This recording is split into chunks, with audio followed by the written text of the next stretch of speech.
नमस्ते सभी को। शेयरिंग स्टोरीज पॉडकास्ट में आपका स्वागत है। इस चैनल पर हम किताबों पर चर्चा करते हैं। ये कंटेंट plotsformovies.com द्वारा समर्थित है, जो एक एआई सक्षम बुक ट्रेलर प्लेटफॉर्म है, जहां आप किताब खरीदने से पहले उसे बेहतर ढंग से समझने के लिए उसका 1 मिनट का ट्रेलर देख सकते हैं। हम sharingstories.in पर #PushingIndianAuthors अभियान के माध्यम से भारतीय लेखकों की किताबों का प्रदर्शन कर रहे हैं। और आज हमारे पास हैं सत्य व्यास की बनारस टॉकीज। तो आज हम सत्य व्यास की काफ़ी मशहूर और सफल Hindi campus novel Banaras talkies की दुनिया में गहराई से उतर रहे हैं। ये किताब 2015 में आई थी और आज भी देखिए इसकी लोकप्रियता बनी हुई है, बेस्टसेलर चार्ट्स पर है। कहानी का मंच है बनारस हिंदू यूनिवर्सिटी यानी BHU। हमारे पास इस पर कुछ समीक्षाएं हैं, लेखक के बारे में भी थोड़ी जानकारी है और कुछ लेख भी हैं जो इसके असर पर बात करते हैं। तो हमारा मकसद है इन सब सूत्रों से वो खास बातें निकालना जिनसे ये समझा जा सके कि भाई आखिर इस किताब में ऐसा क्या है कि ये पाठकों को इतनी पसंद आई, और क्या ये वाकई हिंदी कैंपस नॉवल में एक अहम जगह रखती है। Bring your book to life with AI. Plotsformovies.com helps you create movie-like trailers for your book, allowing filmmakers to visualize your story just the way you imagined it while writing. Enhance the storytelling experience to a whole new level with realistic characters, immersive voiceovers, and cinematic sound effects. No more boring stock images or generic clips. Captivate your audience, spark curiosity, make readers and filmmakers eager to explore more. Plotsformovies.com, where your story becomes cinema. चलिए सबसे पहले किताब की दुनिया को समझते हैं। कहानी का जो सेंटर पॉइंट है वो है BHU का भगवान दास हॉस्टल। जैसा कि हमारे सूत्र बताते हैं, ये कोई ऐसा वैसा हॉस्टल नहीं है। इसे एक जीते जागते छोटे से ब्रह्मांड जैसा दिखाया गया है, जो अलग अलग तरह के बड़े यादगार किरदारों से भरा पड़ा है। तो ये सिर्फ रहने की जगह नहीं, बल्कि अपने आप में एक किरदार है, कह सकते हैं। और इस ब्रह्मांड के जो सितारे हैं वो है 3 मुख्य दोस्त। पहले है सूरज, जो कहानी सुना रहे हैं, नरेटर, और उनकी नज़र हमेशा रहती है रोमांस की तलाश में, किसी न किसी लड़की को इम्प्रेस करने की फिराक में। हाँ, दूसरे हैं अनुराग डे, जिनके लिए तो भाई क्रिकेट ही सब कुछ है, जिंदगी है, सांस है। और तीसरे हैं जयवर्धन। ये थोड़ी संजीदा, थोड़ी उदास सी शख्सियत हैं, जिनका हर बात पर एक ही तकिया कलाम है, एक व्यंग्यात्मक जवाब, घंटा। घंटा, बिल्कुल। ये तिकड़ी ही अपने आप में पूरी कहानी को आगे बढ़ाती है। बिल्कुल। ये किताब असल में छात्र जीवन का, और खासतौर पर एक लॉ कॉलेज हॉस्टल के नजरिए से देखें तो एक बहुत ही सजीव और मजेदार खाका खींचती है। ये सिर्फ घटनाओं का ब्यौरा नहीं देती, बल्कि उस पूरे माहौल को, उस एहसास को पकड़ती है। जैसे आपने कहा, ये हॉस्टल सिर्फ एक बिल्डिंग नहीं है, बल्कि एक माइक्रोजोम, एक छोटी सी दुनिया बन जाता है उन लड़कों के लिए। और सूत्रों में उन तमाम शरारतों और किस्सों का जिक्र है जो कॉलेज लाइफ का एक बड़ा जरूरी हिस्सा होते हैं। जैसे एग्जाम के पेपर चुराने की वो अजीब सी कोशिशें, हाँ, वो तो होता ही है। लड़कियों से बात करने के वो हिम्मत जुटाने वाले थोड़े ऑकवर्ड से पल, रूममेट्स के बीच चलने वाला वो रोज का ड्रामा, और शायद सबसे यादगार वो देर रात की मेस में चाय या खाने पर दोस्तों के बीच जो गपशप होती है, जो बॉन्डिंग होती है। ये उस पूरी चीज को पकड़ती है जिसे हम कॉलेज जीवन की प्यारी सी, थोड़ी केओटिक लेकिन यादगार जिंदगी कहते हैं।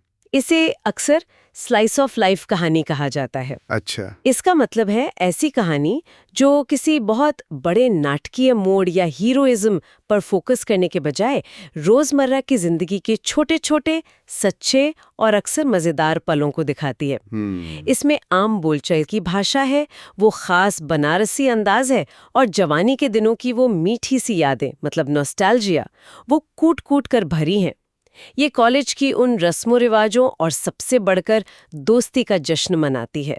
शायद यही इसका सबसे बड़ा आकर्षण है कि पाठक चाहे वो किसी भी कॉलेज या शहर से हो, वो इससे जुड़ जाते हैं। और ये जो 2015 से बेस्ट सेलर है, ये बात इसकी इसी खूबी को दर्शाती है। हाँ, और इसका जो टोन है वो भी बड़ा अनूठा है। एक ही साथ मजाकिया भी है और पुरानी यादों को जगाने वाला, नॉस्टैल्जिक भी। कई सूत्र इस बात पे जोर देते हैं कि लेखक ने बनारसी मुहावरों और रोजमर्रा की बातचीत का जिस तरह इस्तेमाल किया है, वो सिर्फ भाषा का प्रयोग नहीं है, वो उस जगह और उस उम्र के पूरे माहौल को जिंदा कर देता है। बिल्कुल। ये कैंपस की दोस्ती के असली रंग को दिखाता है। थोड़ी अल्लड़, थोड़ी मजेदार, कभी कभी बेवकूफ़ी भरी, लेकिन हमेशा एनर्जी से भरपूर। ये वो दोस्ती है जहां गहरी बातें भी होती हैं और एक दूसरे की टांग खींचने में भी कोई कमी नहीं रहती। सही कहा। किताब की रफ्तार पर भी बात हुई है। इसे तेज तर्रार और भरोसेमंद बताया गया है, बिल्कुल कॉलेज लाइफ की तरह ही। हाँ। जैसे कॉलेज में दिन भागते हैं, हर पल कुछ नया होता है, वैसे ही कहानी भी आगे बढ़ती है।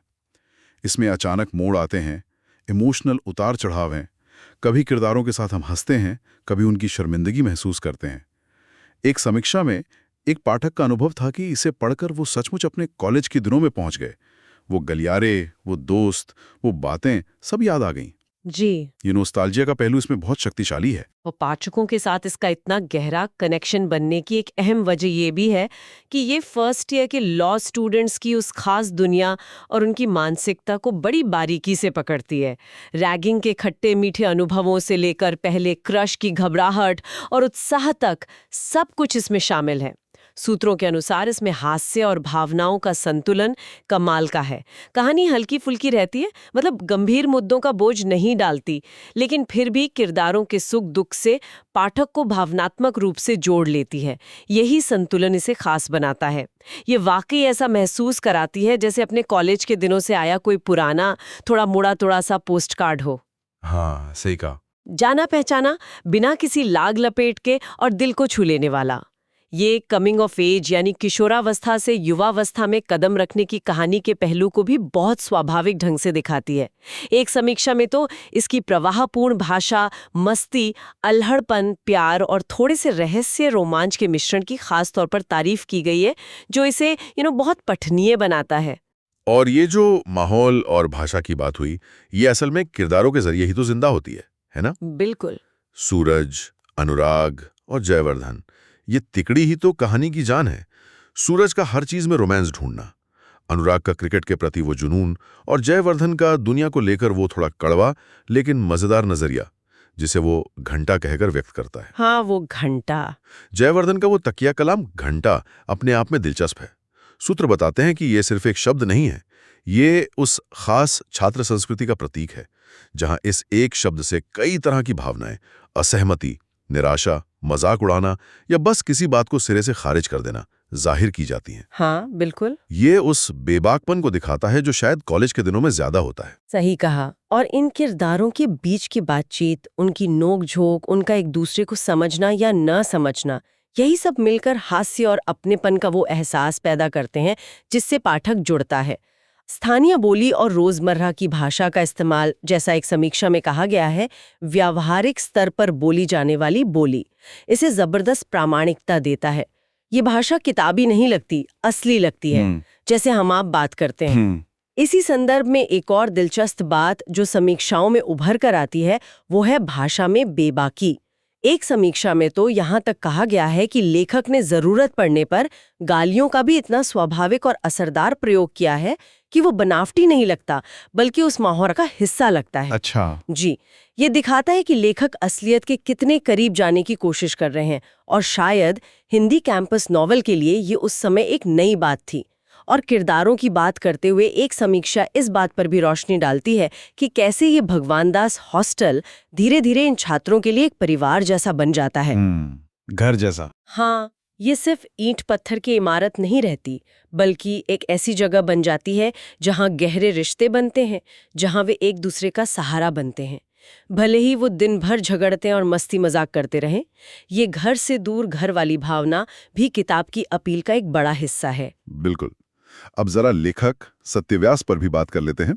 उनके बारे में जो जानकारी सूत्रों से मिली है, वो भी उनकी किताब की तरह ही काफी दिलचस्प है, थोड़ी हटके है। हाँ, मैंने भी पढ़ा उनके बारे में। उनके बायो में जिस तरह से उन्होंने खुद को पेश किया है, वो काफी अनोखा है। कहते हैं कि 80 के दशक में बूढ़े हुए, 90 के दशक में जवान, 21वीं सदी के पहले दशक में बचपना गुजरा और नई सदी के दूसरे दशक में पैदा हुए। हाँ, ये तो मजेदार है। हाँ, ये खुद को समय के खांचों से बाहर देखने का एक मजेदार तरीका है। ये भी दिलचस्प है कि उन्हें कॉस्मोपॉलिटन कहलाने की इच्छा है, जबकि सूत्रों के अनुसार वो देश से बाहर सिर्फ भूटान गए हैं। अच्छा। उनकी जड़ों का जिक्र भी है, उत्तर प्रदेश से जुड़े हैं, फिर 20 साल खुद को बिहारी कहा और फिर अचानक झारखंडी हो गए।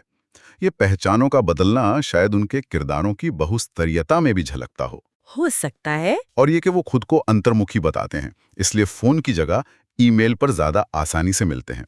ये सब छोटी छोटी बातें मिलकर लेखक की एक ऐसी तस्वीर बनाती हैं जो पारंपरिक लेखक वाली छवि से थोड़ी अलग है, ज्यादा मानवीय और शायद ज्यादा भरोसेमंद लगती है। जी। ये चंचलता, ये पुरानी यादों और नई शरारतों का मिश्रण शायद उनकी कहानी कहने की शैली में भी झलकता है। और उनके इस अनोखे अंदाज और उनकी लेखनी को मीडिया ने भी हाथों हाथ लिया। प्रशंसा की एक लंबी सूची है, लेकिन कुछ खास बातों पर गौर करें तो इंडिया टुडे ने कहा कि उपन्यास अपनी शैली और कथानक की रफ्तार की वजह से ध्यान खींचता है। आउटलुक हिंदी ने इसे उस साल की सबसे चर्चित किताब बताया। दैनिक भास्कर ने इसे किस्सों का जखीरा कहा। किस्सों का जखीरा, वाह। हाँ, IBN लाइव ने इसे काशी यानी बनारस को समझने की एक महत्वपूर्ण कोशिश बताया। ये दिखाता है कि किताब सिर्फ मनोरंजन नहीं कर रही थी, बल्कि शहर की आत्मा को भी छू रही थी। नवभारत टाइम्स, प्रभात खबर, अमर उजाला जैसे कई बड़े प्रकाशनों ने इसकी तारीफ की। खास तौर पर प्रभात खबर की ये टिप्पणी अहम है कि इस किताब ने उस मिथक को तोड़ा कि छात्र जीवन पर आधारित अच्छी प्रामाणिक किताबें सिर्फ अंग्रेजी में ही लिखी जा सकती हैं। ये बहुत बड़ा पॉइंट है। जी। दैनिक जागरण ने काशी का 80 जैसी प्रतिष्ठित कृति के बाद इस किताब में वैसी ही ताज़ा भाषा और निडरता देखने की बात कही। ये बातें किताब के साहित्यिक महत्व और उसके प्रभाव को दर्शाती हैं। इसने हिंदी में युवा साहित्य के लिए एक नया दरवाज़ा खोला, ऐसा कह सकते हैं। ये भी याद रखना चाहिए कि उनका दूसरा उपन्यास दिल्ली दरबार भी काफ़ी सफल और चर्चित रहा है, जो दिखाता है कि वो सिर्फ एक किताब के लेखक नहीं हैं। बिल्कुल। अब आते हैं पाठक अनुभव पर, जो शायद किसी भी किताब की सफलता का सबसे बड़ा पैमाना होता है। ज्यादातर समीक्षाएं जो हमने देखी वो बेहद सकारात्मक हैं। बार बार ये बात सामने आ रही है कि किताब लोगों को उनके कॉलेज के दिनों की यादों में वापस ले गई। हाँ, ये कॉमन थीम है। कहानी उन्हें बांधे रखती है, किरदार इतने जीवंत लगते हैं कि पाठक उनसे जुड़ जाते हैं। हंसी के अनगिनत पल हैं और वो मीठी सी नॉस्टैल्जिया की भावना लगातार बनी रहती है। एक पाठक ने तो इसे सीधे सीधे जबरदस्त कहा और लिखा कि एक ही बैठक में पूरी पढ़ डाली। अरे वाह! ये बताता है कि किताब कितनी आकर्षक है, कितनी इंगेजिंग है। एक और दिलचस्प प्रतिक्रिया एक समीक्षक की थी, जिन्होंने पहले लेखक की किताब 84 पढ़ी थी, जो उन्हें बहुत पसंद आई थी। इस वजह से बनारस टॉकीज से उनकी उम्मीदें बहुत ज्यादा थीं और उन्होंने लिखा कि ये किताब उन उम्मीदों पर पूरी तरह खरी उतरी। ये अच्छी बात है। ये लेखक की कंसिस्टेंसी को भी दिखाता है। समीक्षकों और पाठकों को जो खास बातें पसंद आईं, अगर उन्हें गौर से देखें तो कुछ पैटर्न नजर आते हैं। पहला, बोली के इस्तेमाल से आई प्रामाणिकता। जैसा हमने पहले भी कहा, ये भाषा असली लगती है, बनावटी नहीं। दूसरा, हास्य का स्तर। एक समीक्षा में तो यहाँ तक लिखा है कि लगभग हर पृष्ठ के बाद ऐसे उदाहरण थे जो पाठक को जोर से हंसाएंगे। ये तो काफी है। ये अतिशयोक्ति हो सकती है, लेकिन ये बताता है कि ह्यूमर कितना प्रभावी है। तीसरा, सरल और प्रवाहपूर्ण भाषा, जिसकी वजह से इसे तेजी से पढ़ा जा सकता है, जो आजकल के पाठकों के लिए एक बड़ा प्लस पॉइंट है। बिल्कुल, टाइम किसके पास है। सही बात। और एक और दिलचस्प पहलू जो कुछ समीक्षाओं में आया, वो ये कि किताब को पढ़कर बनारस शहर एक आकर्षक जगह लगने लगता है।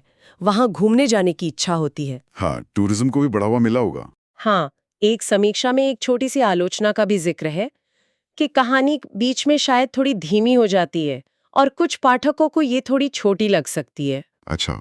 लेकिन वही समीक्षक आगे ये भी कहते हैं कि किताब का अंत इतना अप्रत्याशित और असरदार है कि ये समझ आता है कि ये बेस्ट सेलर क्यों बनी।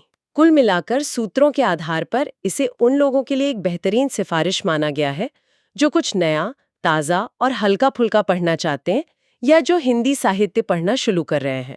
तो अगर हम बनारस टॉकीज के सार को इन सभी सूत्रों के आधार पर समेटने की कोशिश करें तो ये BHU हॉस्टल जीवन का एक पुरानी यादों में ले जाने वाला, मजेदार और सबसे बढ़कर एक प्रामाणिक चित्रण है। ये उस उम्र की ऊर्जा, दोस्ती और थोड़ी नादानी का उत्सव है। इसकी असली ताकत इसके भरोसेमंद किरदारों में है, जिनसे पाठक खुद को जोड़ पाते हैं।